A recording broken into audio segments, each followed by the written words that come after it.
Hi guys, my name is Julianne, and today I'm going to be giving a demonstration of the Eureka WhirlWind Canister Vacuum Cleaner. As you can see, I've got a little bit of a mess right here, and I just want to show you guys how powerful this vacuum cleaner is on carpet, on hardwood floor, and tile. It works wonderfully on all surfaces. I'm going to be showing you guys it on my low carpet right here. So let me just show you really fast some key features of this vacuum cleaner. So it actually has a retractable cord, which is super cool. You simply just press this button right here, and it retracts when you're done, and then you pull it out whenever you want to use it. So super awesome and very easy to just care for and just to use super fast and not have to worry about wrapping a cord around or whatnot. As a very spacious dustbin that's super easy to empty, and it's very spacious, so you don't have to empty it a million times when you're cleaning, and you got a filter in there that's super easy to replace. Super easy to use as well. You can use it in handheld position, upright position, or you can even use it on your roof because it actually has this, which is an extension piece.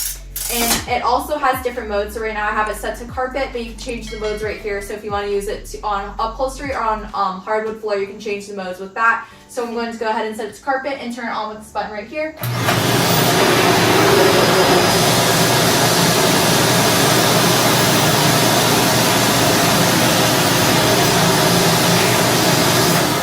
So in one single sweep, it literally picked up all those crumbs and all those dust particles. So it's very, very powerful. It also works wonderfully with dog hair as well. So I highly recommend, and I hope this video is helpful.